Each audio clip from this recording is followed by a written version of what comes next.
This is the Biblical Unitarian Podcast. Hello, everybody.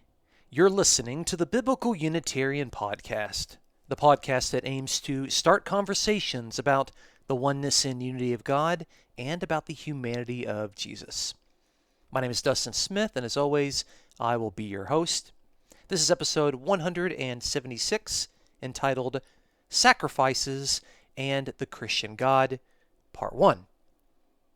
In this week's episode, we will look at a distinction between two practices that are often lumped together, and that is sacrifice and worship.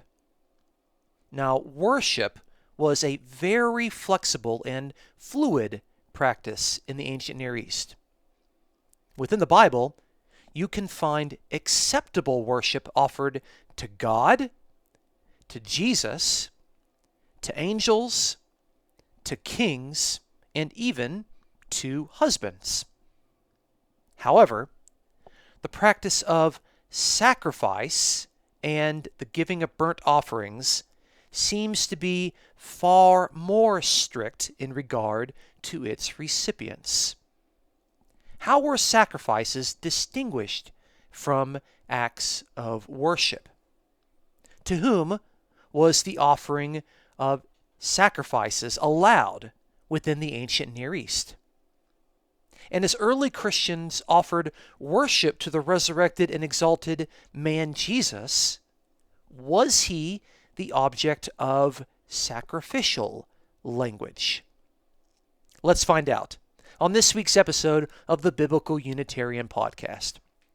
Our first point today is the significance and meaning of sacrifices in the ancient Near East. I'm going to start off reading some passages from the Hebrew Bible which are going to demonstrate the difference between worship and sacrifice. So the first passage will be out of 2 Kings chapter 17, starting in verse 35. And it says, Yahweh made a covenant and commanded them, saying, You shall not fear other gods, nor bow down yourselves to them, nor serve them, nor sacrifice to them. But Yahweh, who brought you up from the land of Egypt with great power and with an outstretched arm, him you shall fear, and to him you shall bow yourselves down, and to him you shall sacrifice. That's 2 Kings 17, verses 35 through 36. In a passage like this, which there are numerous examples that we could cite, we can note the distinction that is made between worship, or in the case of this verse, it's the act of bowing down, and the offering of sacrifices. In both, the prohibition, you shall not fear other gods, and in the command, to him you shall fear, the act of offering sacrifices is distinguished from acts of worship, or the acts of bowing down. So it's common, I think, for a lot of people to assume that the offering of sacrifices and burnt offerings is included in acts of worship, but it seems that they are distinguished acts within the Old Testament, and we're going to see the same in the New Testament. And if they are distinguished, then we should look at them separately. Now I'm going to look at another passage here out of 2 Kings chapter 5, which really makes a distinction. And in this particular passage, we're going to see that the offering of sacrifices is only allowed in certain circumstances, but the offering of worship and bowing down is offered in a much more widely fluid set of circumstances. So here is the example from the dialogue between Naaman and Elisha in 2 Kings chapter 5, starting in verse 15. When Naaman returned to the man of God with all his company and came and stood before him, he said, Behold now, I know that there is no God in all the earth but in Israel. So, please take a present from your servant now. But Elisha said, "As Yahweh lives, before whom I stand, I will take nothing." And he urged him to take it, but he refused. Naaman said, "If not, please let your servant at least be given 2 mules' load of earth. For your servant will no longer offer burnt offering, nor will he sacrifice to other gods, but to Yahweh. In this matter, may Yahweh pardon your servant when my master goes into the house of Rimmon to worship there. And he leans on my hand, and I bow myself in the house of Rimmon. When I bow myself in the house of Rimmon, Yahweh pardon your servant in this matter." He said to him, "Go in peace." So he departed from him some distance. That's 2 Kings chapter 5, verses 15 through 19. And in this particular passage, we can note there is a clear contrast between, on one hand, the offering of burnt offerings and sacrifices, and on the other hand, worshiping in the house or the temple of Rimmon. Now, Elisha, the prophet, the man of God, actually grants Naaman's request to go and worship in the temple of Rimmon, but Naaman says that he will no longer offer burnt offerings or sacrifices to any other god but Yahweh. So in this passage we can see that the offering of sacrifices and burnt offerings is limited to the true God, but the offering of worship is much more flexible. In fact, we have an interesting case here to where Elisha grants the fact that worship could be offered here to a false god, and he actually forgives him, pardons him for this particular point. But it demonstrates that there's a difference, and there's a much more narrow sense to which the offering of sacrifices is due compared to the offering of worship, which is much more wide, flexible, and fluid. Now, other examples can be provided to demonstrate the widespread understanding that sacrifices and burnt offerings were reserved for the gods. We can offer an example from before the New Testament period, an example from during the New Testament period, and an example after the New Testament period, thus giving us a wide range of time to observe some patterns. So, prior to the New Testament period, I'm going to draw on the writings of Plato, and this is the dialogue between Socrates and Euthyphro. And in Plato's dialogue between Socrates and Euthyphro, Socrates plainly asks, quote, "Sacrificing is making gifts to the gods?" Question mark. And Euthyphro responds, quote, "Exactly, Socrates," end quote. And that's in Plato's dialogue with Euthyphro, 14, paragraph C. So Socrates asks that sacrificing is something where we're offering gift to the gods, and the response is exactly, yes. So that was how it was understood before the New Testament period. During the New Testament period, we have an example in the letters of Pliny the Younger to the Emperor Trajan. This actually happened at the early portion of the 2nd century CE. Now, Pliny the Younger was a governor who wrote many letters to the Roman Emperor Trajan. And we actually have those letters that have survived and the responses that the Emperor Trajan sent back to Pliny the Younger. Now, having found some Christians who were meeting illegally, Pliny the Younger offered to these Christians a test of loyalty. And those who failed the test were put to death. And this test involved Pliny bringing out a statue, or it was actually a bust, of the Emperor Trajan, and he told the Christians that they must offer wine and incense to the emperor. This is the offering of sacrifices. And we note here that for Pliny the Younger, the offering of sacrifice was the required litmus test of true loyalty. Worship by itself was not sufficient. And the Emperor Trajan writes back to Pliny the Younger, and he agreed with the way that Pliny had handled this particular test with the Christians. Offering sacrifices was the true litmus test, not the giving of mere worship. And you can read these epistles in their entirety in Pliny the Younger, Epistles, Book 10, paragraphs 96 through 97. Now, at the beginning of the 4th century CE, it is still clear that offering sacrifices was the truest form of devotion and worship. Eusebius, the Christian historian, wrote in his church history how Christian prisoners were being offered to be set free, but only if they offered sacrifices. And those who refused to offer sacrifices were tortured. And you can read about this in his Ecclesiastical History, Book 8, paragraph 6, verse 10.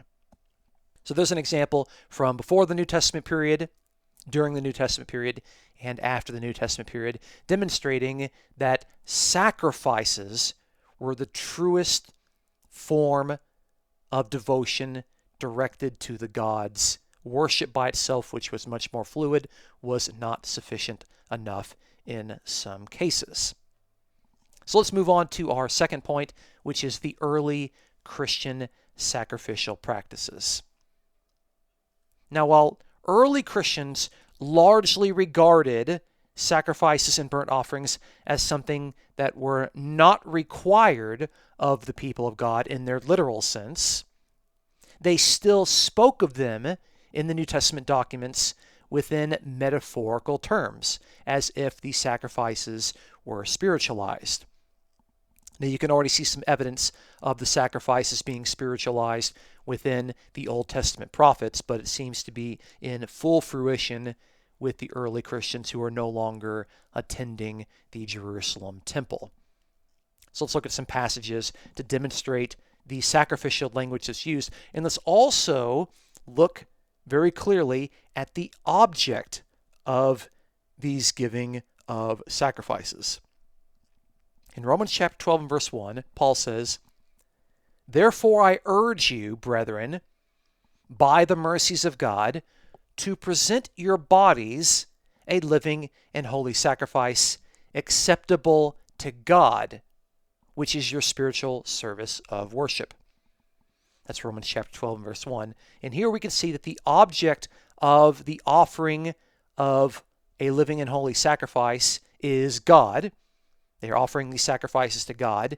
And we also, I want to point out that there's this language that this sort of practice is acceptable to God. And that's going to be very important to keep note of. These practices are acceptable to God. So we have sacrifices being offered in a metaphorical sense through pious Christian practices, through practical living. The object of these sacrifices is God, and the language that's used is that these pious practices are acceptable to God. Moving along, let's see what Paul says in Philippians 4, verse 18. Paul says, "I have been paid in full and have more than enough. I am fully satisfied now that I have received from Epaphroditus the gifts you sent, a fragrant offering, a sacrifice acceptable and pleasing to God." That's Philippians chapter 4 and verse 18. So again, God is the object. We have sacrifices being used in a metaphorical sense. We have a fragrant offering, which was a gift that Epaphroditus brought from the Philippians to Paul. And this fragrant offering, the sacrifice, is described as acceptable and pleasing to God. God is the object, and the language that's used is that this metaphorical sacrifice is pleasing and acceptable. We can move on to Hebrews. Hebrews chapter 13, verse 15, and we can see that the author of Hebrews says, through him, and that him is Jesus, so through Jesus, then, let us continually offer up a sacrifice of praise to God. That is, the fruit of lips that give thanks to his name, and do not neglect doing good and sharing, for with such sacrifices God is pleased. It's Hebrews chapter 13, verses 15 through 16. So here, God is the object. They are offering sacrifices. The sacrifices are metaphorical. They are the sacrifices of praise. And we can see the language continues to be that God is pleased with these sort of sacrifices. And yet Jesus is involved, but it's very important to note that Jesus is not the object of the sacrifices. The sacrifices are made through Jesus. Jesus is the agent through whom the Christians, the subjects, are offering the sacrifices to God. God is the object of the offering of the sacrifices. God is pleased. Jesus is involved, but Jesus is the agent. He is not the recipient. So that's an important distinction that we should make. Okay, let's look at another passage, 1 Peter chapter 2 and verse 5, which says, you also, as living stones, are being built up as a spiritual house for a holy priesthood, to offer up spiritual sacrifices acceptable to God through Jesus Christ. That's 1 Peter chapter 2, verse 5. So again, we have the offering up of spiritual sacrifices through this spiritual priesthood that are functioning within the spiritual temple. The sacrifices are offered to the object, which is God. We have the language that these sacrifices are acceptable to God. And we also have Jesus Christ that's involved, but he is not the object of the giving of these spiritual sacrifices. Jesus is the agent through whom the Christians are offering these sacrifices. The Christians offer them through Jesus, but they are offered to God. So they're not offered to Jesus. So we have similar language of Jesus sometimes being involved, but he's not the object of the sacrifices. They are reserving the offering of sacrifices to God alone, just as we've seen with the practices in the ancient Near East before the New Testament period, during the New Testament period, and even after the New Testament period. Early Christians continue to offer sacrifices, even in this metaphorical sense, to God alone. Jesus is sometimes involved, but sometimes when Jesus is involved, he is the agent through whom the Christians are offering these sacrifices. And that's a very important distinction when we start to think about how early Christians are understanding the role of the resurrected, exalted, and highly empowered Jesus. It doesn't seem that they are regarding Jesus at the level of God, or as co-equal as God, or as God himself, because they are not offering sacrifices to him. And that's really important. Now, I've noted in all of these passages that there is this language of things being acceptable and pleasing.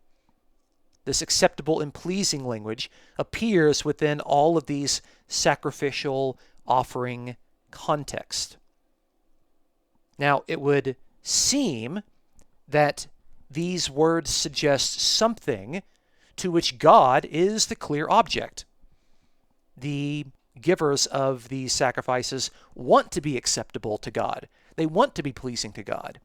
And this often occurs within these sacrificial contexts, but since the sacrifices are being spiritualized in some sense to regard the acts as pious Christian practices, we can look in other places in the New Testament to see this sort of language of things that are acceptable, things that are pleasing, and we could do some word studies to see if God remains to be the object of these particular practices. So this will move us to our third and final point, which is acceptable language and practices in the New Testament. So I'm going to do a word study here on a couple of Greek words to show how the language is used within the New Testament. So the first word is apodektos, and this is the word that means acceptable. It's pretty rare. It's only showing up twice in all the New Testament, and both occurrences are in 1 Timothy. So the first passage is at 1 Timothy chapter 2, verses 3 through 4. And this passage says, "This is good and acceptable in the sight of God, our Savior, who desires all men to be saved and to come to the knowledge of the truth." That's 1 Timothy 2, verses 3 through 4. So we can see the language of things being acceptable, and the object is that they are acceptable to God. Very clearly there. Christians want to be acceptable to God. They're using this acceptable language, which comes from the sacrificial context, the giving of burnt offerings context, and God is the object of this desire to be acceptable. The other occurrence of this Greek word, apodektos, shows up in 1 Timothy chapter 5 and verse 4. And this one says, "If any widow has children or grandchildren, they must first learn to practice piety in regard to their own family and to make return to their parents, for this is acceptable in the sight of God." That's 1 Timothy 5, verse 4. Again, we have this acceptable language. Christians want to be acceptable in their pious Christian practices, and God is the object of these acceptable pious practices. Now, that was the Greek word apodektos. We have a shorter word, which is just dektos in Greek, and this word is a very similar word involving favor or acceptable, and we can see this a little bit more frequently within the New Testament. The first time is in Luke chapter 4, and this is where Jesus is in the synagogue in Nazareth, and we can see Jesus citing from the Old Testament, and it says in Luke chapter 4, verse 16, "When he came to Nazareth, where he had been brought up, he went to the synagogue on the Sabbath day, as was his custom. He stood up to read, and the scroll of the prophet Isaiah was given to him. He unrolled the scroll and found the place where it was written, 'The Spirit of the Lord is upon me, because he has anointed me to bring good news to the poor.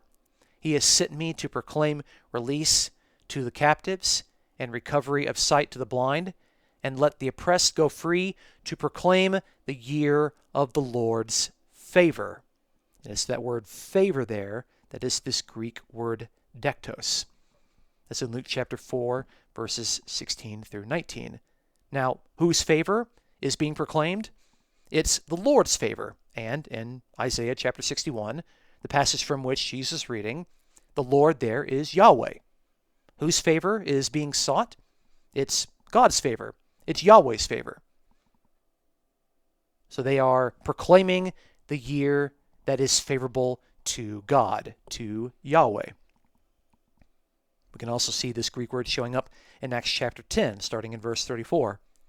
"Then Peter began to speak to them. 'I truly understand that God shows no partiality, but in every nation, anyone who fears him and does what is right is acceptable to him.'" It's Acts chapter 10, verses 34-35. So again, we have this acceptable type language, which shows up in the sacrificial context, but it's being used a little bit more widely here about people that are acceptable, and the object is clearly God. God is the one that shows no partiality, and the people that fear him and do what is right, they are acceptable to him, i.e. they are acceptable to God.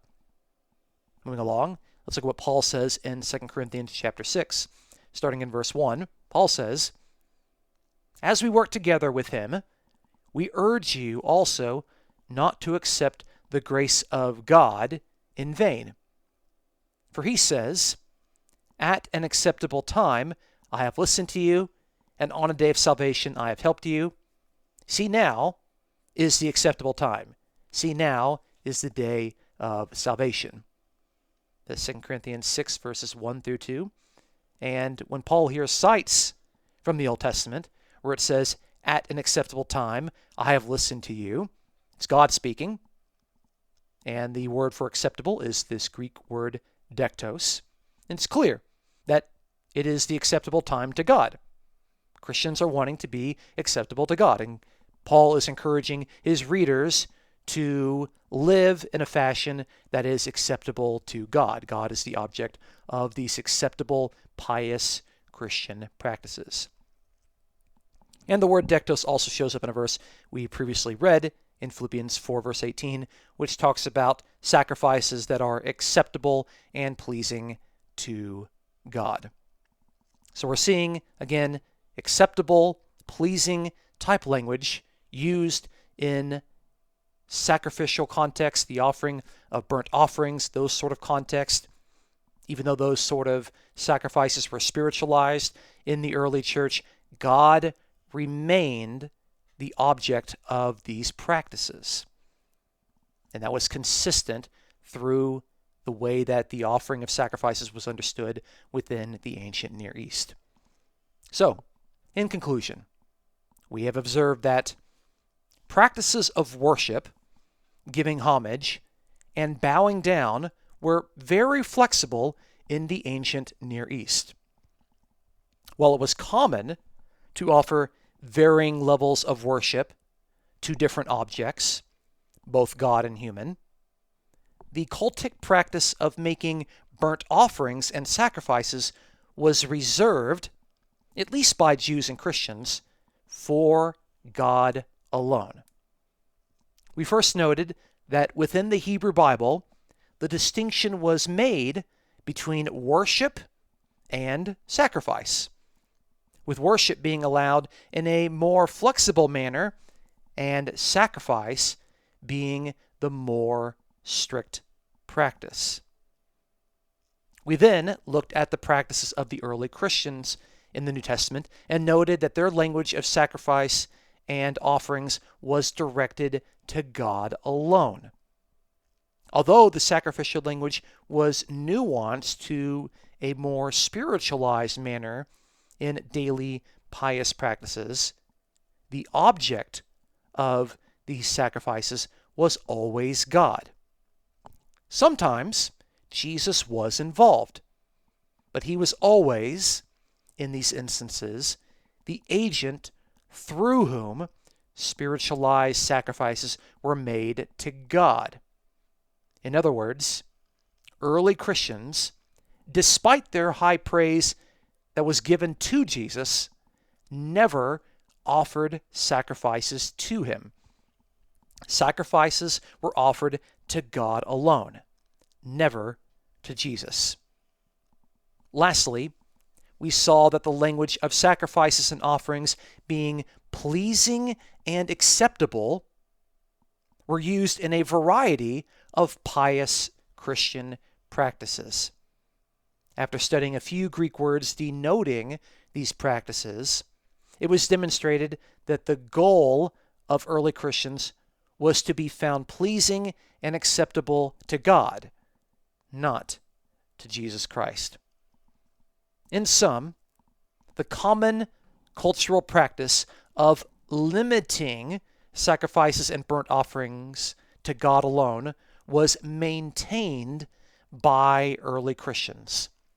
This indicates that the highly exalted man Jesus was not viewed as attaining a co-equal status with God, for God alone was the object of early Christian sacrificial language.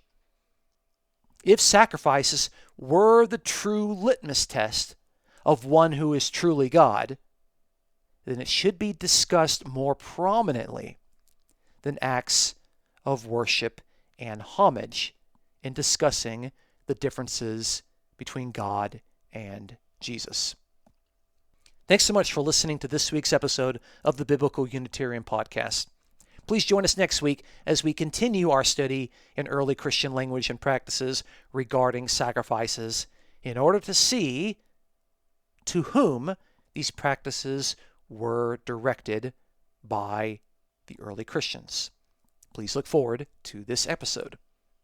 If you enjoy the podcast, please consider supporting us as we promote the sound truths of the oneness and unity of God and the humanity of Jesus If you'd like to donate, you may check out the episode's description for a link to PayPal. The Biblical Unitarian Podcast is produced and edited by Dustin Williams. It is hosted by Dustin Smith. Until next time, you folks, please take care.